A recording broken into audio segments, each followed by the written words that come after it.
आशीर्वाद प्राप्त करके जीवन धन्य हो गया, मन प्रसन्न हो गया और ये पल मेरे लिए चिरंजीव हो गए।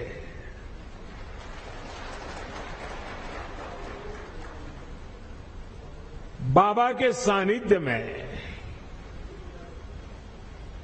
बाबा के आदेश से,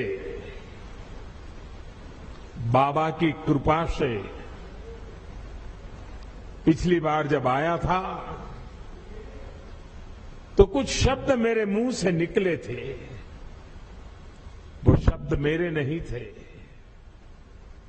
कैसे आए, क्यों आए, किसने दिए पता नहीं है, लेकिन यूं ही मुंह से निकल गया था कि ये दशक उत्तराखंड का दशक होगा।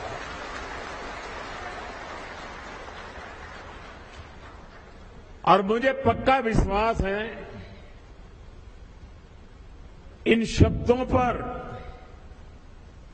बाबा के, बद्री विशाल के, मां गंगा के निरंतर आशीर्वाद की शक्ति बने रहेगी, ये मेरा अंतर्मन कहता है। ये मेरा सौभाग्य है आज मैं आपके बीच इन नई परियोजनाओं के साथ फिर उसी संकल्प को दोहराने आया हूं। और मेरा सौभाग्य है कि आज मुझे आप सभी के दर्शन करने का मौका मिला है।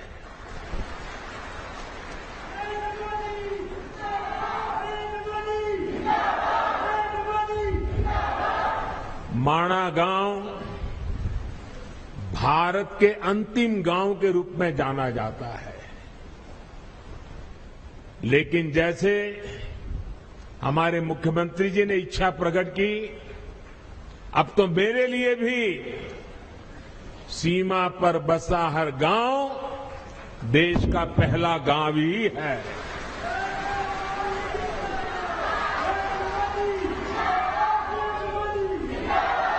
सीमा पर बसे आप जैसे सभी मेरे साथी देश के सशक्त प्रहरी हैं। और मैं आज माणा गांव को पुरानी यादें ताजा करना चाहता हूं। शायद कुछ पुराने लोग हो, उनको याद हो। मैं कोई मुख्यमंत्री बन गया, प्रधानमंत्री बन गया, इसलिए सीमा के इस पहले प्रहरी गांव को याद कर रहा हूं, ऐसा नहीं है। आज से 25 साल पहले जब मैं उत्तराखंड में भारतीय जनता पार्टी के एक कार्यकर्ता के रूप में काम करता था, न कोई मुझे ज्यादा जानता था, न मेरा उस प्रकार का कोई पब्लिक लाइफ था। मैं संगठन के लोगों के बीच में ही अपना जीवन गुजारता था, काम करता था।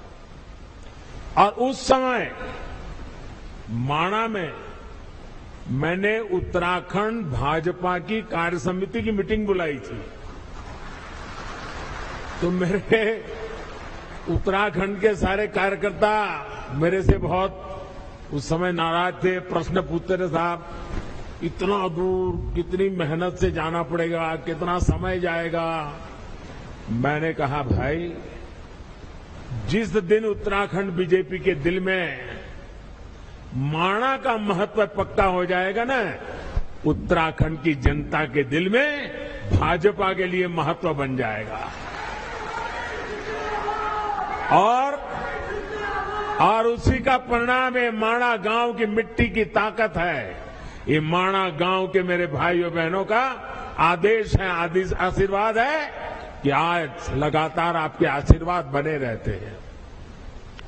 और मैं तो उत्तराखंड में नई सरकार बनने के बाद सार्वजनिक कार्यक्रम में पहली बार बोल रहा हूं।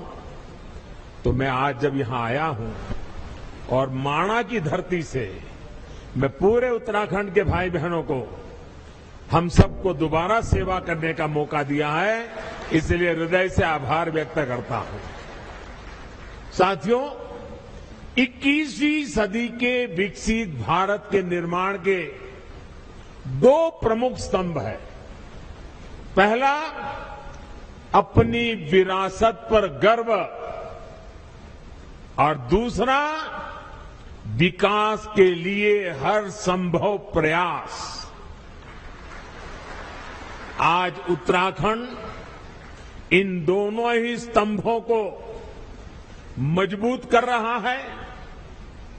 आज सुबह मैंने बाबा केदार की और बाद में बद्रीनाथ विशाल के चरणों में जाके प्रार्थना की और साथ साथ, क्योंकि परमात्मा ने मुझे जो काम दिया है वो भी मुझे करना होता है और मेरे लिए तो देश के 130 करोड़ की जनता वो भी परमात्मा का रूप है और इसलिए मैंने विकास कार्यों की भी समीक्षा की। और अब आपके बीच आकर मुझे 2 रोपवे प्रोजेक्ट के शिलान्यास का सौभाग्य मिला है। इससे केदारनाथ जी और गुरुद्वारा हेमकुंड साहब के दर्शन करना और आसान हो जाएगा। गुरु ग्रंथ साहब की हम पर कृपा बनी रहे, सभी पूज्य गुरुओं पे हम पर कृपा बनी रहे कि ऐसा पवित्र कार्य करने का गुरुओं के आशीर्वाद से हमें अवसर मिला है। बाबा केदार के आशीर्वाद बने रहे। और आप कल्पना कर सकते हैं, ये रोपवे ने खंभे, तार, अंदर बैठने के लिए कार, इतना मात्र नहीं है। ये रोपवे तेज गति से आपको बाबा के पास ले जाएगा, इतना नहीं है।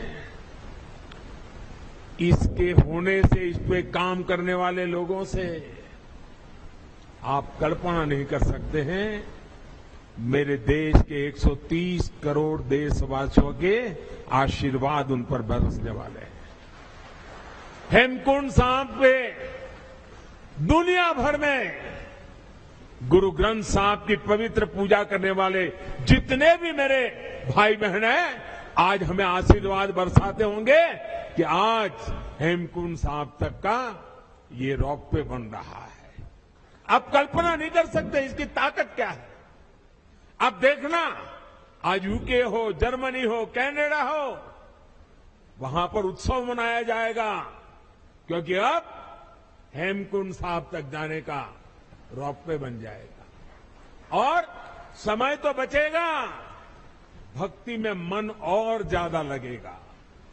विकास के इन सभी प्रोजेक्ट्स के लिए उत्तराखंड को और देश विदेश के हर आस्थावान श्रद्धालु को मैं आज बहुत बहुत बधाई देता हूं और गुरुओं की कृपा बनी रहे, बाबा केदार की कृपा बनी रहे, बद्री विशाल की कृपा बनी रहे, यही और हमारे सभी श्रमिक साथियों को भी शक्ति मिले ताकि वे भी पूरी ताकत से समय सीमा में इस काम को पूरा करें।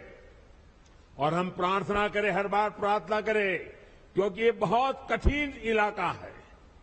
यहां काम करना कठिन होता है, हवाएं तेज चलती है और इतनी ऊंचाई पे जाके काम करना होता है।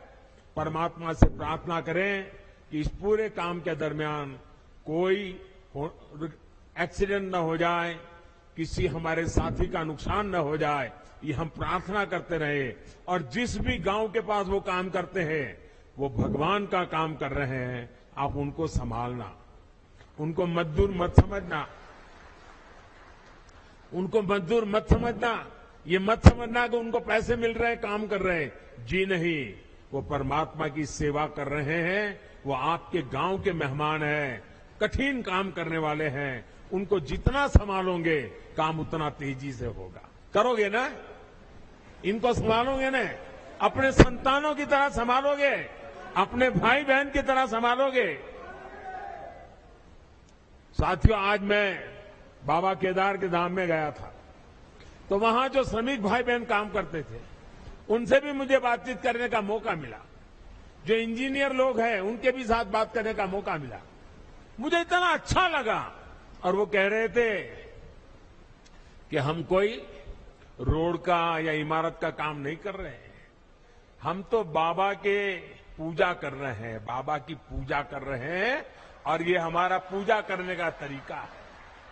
साथियों, देश की आजादी के 75 साल पूरे होने पर मैंने लाल किले से एक आह्वान किया है। ये आह्वान है गुलामी की मानसिकता से पूरी तरह मुक्ति का।